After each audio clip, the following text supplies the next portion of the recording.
Hey everybody, Ryan Deal with the Aberdeen American News here with Coach Tom Dosch. Sorry it took us a while to get on air here. We had somebody was slowing us down. But here as always, we're going to Technical difficulties, Ryan. Come on, man. All right. We're going to talk about signing day. You guys have been following along through the live chat. We've been, how many recruits we got? We're at 26 right now. 26. You might get waiting for one more. One more, okay. Yep. Maybe we'll get to him later. Yes. Maybe.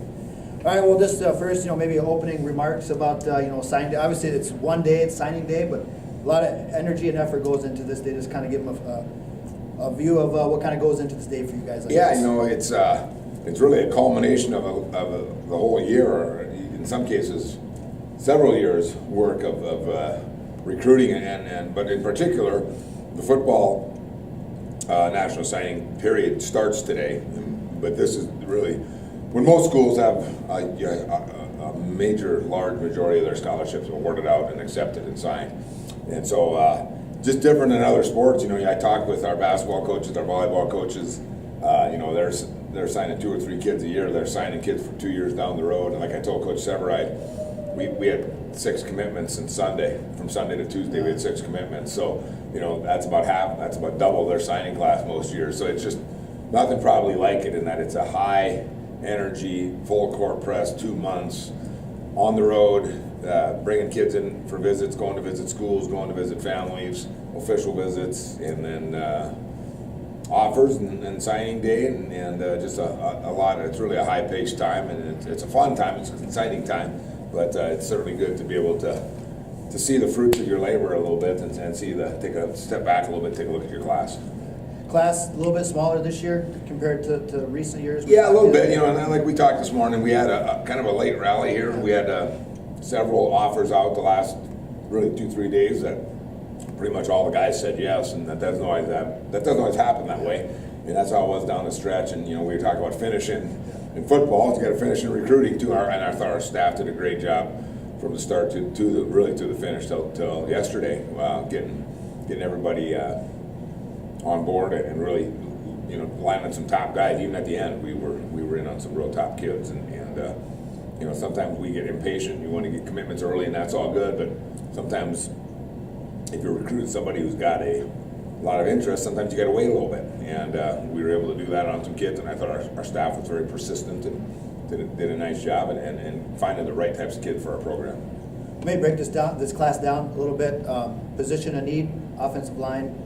Why was that really an area for you guys this year? Big thing, Ryan, is we had 4 seniors this past year that graduated. We're going to have 5 seniors next year on the offensive line. So now you're looking at 9 guys in a 2-year span. Every one of those guys is a 5th-year guy. So you had 9 guys who've been in our program, 5 years on the offensive line. That's a long time. A lot of experience. You're looking at 22, 23-year-old guys.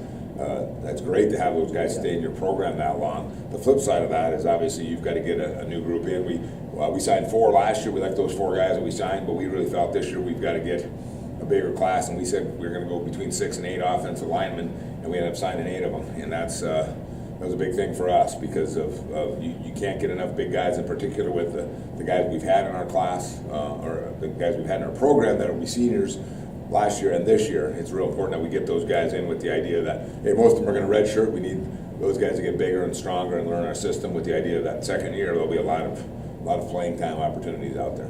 More linebackers again. Can't have enough of those either. And really what really happened, Ryan, is we had identified 2 or 3 of those guys that we really liked and ended up getting a 4th and 5th guys that we liked. And in our scheme, playing the 3-4 like we do and playing a lot of linebackers. You look at our travel squad every week. We have a 55-man travel squad. We have 10 or 11 linebackers that travel every week. So you're looking at a 50-year team. Travel team is linebackers. And once again, we've got pretty heavy senior group: Taylor and Tyson Zemlicka, Tanner Fettrell, Brendan Hayline, Trevor Heining. We got 5 seniors next year. So once again, those guys got to come in and learn. They've got to get bigger and stronger, get familiar with the speed of the college game with the hopes of probably redshirt again. Most of those guys you don't know until they get here, but that second year, whether they're freshmen or sophomores, they're ready to go, and good competition there. And again, just trying to restock that pool of guys. Really excited about the group, the quality of the group of linebackers we got. Talk about some of the states you guys went into this year, a little bit different than previous years, Colorado, Alaska, even Missouri. Yeah. Just how it worked out this year? Yeah, I guess we'll start with Alaska. Drew Gibbs, Coach Rakowski did a great job with Drew. One of the top guys on our board, starting last May already. He was the first guy we offered last June, and just Coach Rakowski did a great job. Drew had a senior year cut short by an injury, but we stayed with him. And a tremendous guy, tremendous player and student, and great family. So kudos to Coach Rakowski on that. Coach Tupou got into Colorado a little bit this year, just working some camps at the University of Wyoming, and got Charles Chandler and Kendall Coleman. It's a lot of teammates. Teammates. And both those guys actually moved from Alaska at one time too. Both those guys. So they and Arizona and California have been good to us. We've stayed there, and then Missouri as well. Tyler Stenger has got some ties to the area. He's got a lot of family in the area, in the Groton area, and that's how we got hooked up with him. So some new, some of the same, and heavy emphasis in South Dakota again. Our staff did a great job taking care of our home state here with 10 in-state signees, which is tremendous. Speaking of family ties and then ties to Northern, you got Boston Bauer from Sioux Falls, O'Gorman. His dad played here. Always nice when you can kind of get the family thing going. Talk a little bit about Boston, I guess. Yeah, Sean Bauer played safety for us here in the early 90s. He's actually from Harriet, so I grew up about 20 miles from Sean. Knew him when he was in high school. And then Boston's mom, Lana, was a tennis player here. And she has a lot of family in the Aberdeen area as well, and Boston's at Sioux Falls, O'Gorman. Injury cut his senior year short. He only played 4 or 5 games, but a real dynamic playmaker kind of a guy, and great to have him. Again, we're keeping our family thing going that we've had here, keeping it in the family, and they were up last weekend, and it was great to get him committed on the visit. And he's excited to be here, and we're excited to have him, the whole family. One of your last players you got from Brookings turned out to be pretty well for you, Connor Doherty, all-conference tight end. Not bad, yeah. You got another one this year, Terrell Maxwell. Yeah, Terrell Maxwell, again, top guy on our board. We really had him rated as our top running back from the start. And again, if you saw Terrell, he's a big 215-pound, powerful back, but is fast and downhill and got good change of direction and catches the ball well. Just really a complete back. Excited to have him. And Connor, speaking of Connor, did a great job when Gerald was up here on his visit. Connor did a great job hosting him. And yeah, it is. Connor's if you can follow Connor Doherty around, that's a good guy to follow. So, yeah, excited to have Gerald. We think he's got a chance to be a real good Northern Sun running back. How many guys did you get from South Dakota again this year? 10. Okay. 10, yeah. Okay. Brady Johnson's now the first guy in, and Brady's brother, Thad, would be a senior this year. Thad's season or career was cut short by injury. He was, just going to be one of our guys. It was just unfortunate to see we just couldn't get Thad healthy. His knees are just not ready for football. So, but Thad's lives with Joe Parsley, Matt Thorson, Nick Murphy. He's right in the middle of our team. And so we got his younger brother. He was the first guy in this year. So again, keeping it in the family with our guys, it's kind of cool. What's your guys' philosophy when it comes to quarterbacks? Because you got 4 on the roster, I think. Is your guys' philosophy every recruiting class just try to get a quarterback? Pretty much, I guess the thing we're trying to 2 things, Ryan. One, guys can go play different positions. Taylor Zemlick could be a good example. He was in here as a quarterback, played quarterback for 2 years, moved him to outside linebacker. He was an all-conference player for us this past year. Casey Yergain's another guy that came in as quarterback. So generally, most teams are going to put their best player at quarterback. Most high school teams are going to either be quarterback or running back. And so the athletes are what you're looking for. So, and 2, we don't want to get into the situation we were in 2014, where we have Jared Jacobson and then Jared Hannigan's his backup and Taylor Houchin's his backup. So you get 3 starters who are. So you want to make sure you've got the right guys in. And Hunter Troutman's a guy who's actually Jake Johnson, basketball player for our basketball team. It was his high school quarterback. He's a 4-year starter at St. Francis High School. So once again, good athlete, runs, real good field general kind of guy, and does things well. So, but yeah, in terms of you're probably at a point where you'd like to sign one probably every year if you could. So now what's next for you guys? Maybe just kind of take a step back, I guess, and see your families again a little bit, I guess? We might reintroduce ourselves to our families, and it's a national holiday in our house. I know that because you're careful what you wish for. My wife, as Tina has described it, as coming back in from outer space. You got to get back into the swing of things, and we'll probably take a deep breath there for a day or 2, and then really get back to really our current team with a lot of video review, film review with our players, with our coaches, getting out to some clinics, professional development stuff, and spending more time with our guys, even in our winter workouts as well. Coach Fritz and his staff have done a phenomenal job the first 3-4 weeks, but obviously as a good football staff, you want to get back in and get in touch with those guys again too.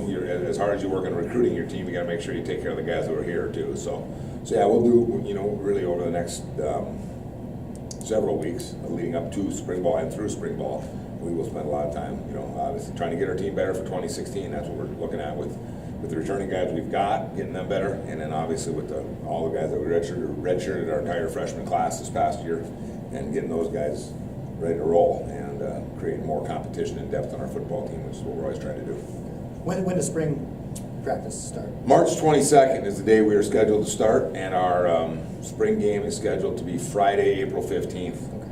Tentatively scheduled. Weather permitting, and if we had weather like this, we will take it. So do your taxes that day, and then come watch the Wolves that night at Swisher Field. That's our plan right now. Okay. And then maybe as far as the regular season, you guys know when that first game is? I believe we play at Augustana on September 3rd. Okay. Is our first game, and our home opener is the following week against Southwest State, September 10th. There you go. People were wondering on the live chat earlier. There they go. Now you got it. We'll be releasing our schedule here shortly, but that's we're at Augie, Southwest at home, at Winona, and then Concordia St. Paul at home. Okay. And then Minot is our Gypsy Days. That's October 1st. Okay. This year. That's our first 5 games. So. Okay. Well, I guess anything else? Any other thoughts or comments you'd like to add about this year's class or anything else? Just the overall quality of it is really good. When you look at our board and guys we had rated at certain positions, really felt good with the quality of guys we've gotten. Student athlete wise, very good. Over half the guys have gotten academic scholarships here at Northern as well, and we've just been really at the top of the league academically in terms of academic all-conference selections over the last 4 years. Honestly, it has been very close, and proud of the guys for that. 6 semesters in a row we've been at a 3.0 or higher, which is really difficult to do.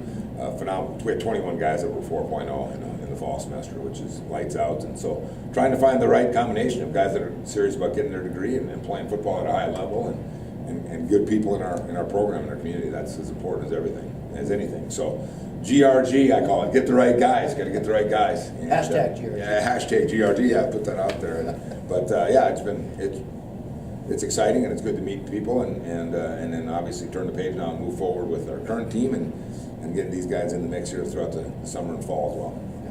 All righty, again, well, thanks for the time. We really appreciate it. I had fun doing this again. Thank you, Ryan. I got to give you a shout out. I got here earlier again. I know, because I was bringing your orange juice and donuts. Yeah. So, right. but it's great to have you in there. Yeah, it's fun. And we shoved you in the corner like a stanza. Yeah. But it's always fun and an exciting day. Obviously, we had Thunder was bouncing around here in costume, and I mean it's a fun day, and you certainly got to enjoy it because you have a lot of days in a row where you work, and it's a grind. Yeah, exactly. And so now enjoy it for a day or two, and then we'll get back to grinding out and getting our team ready for the spring.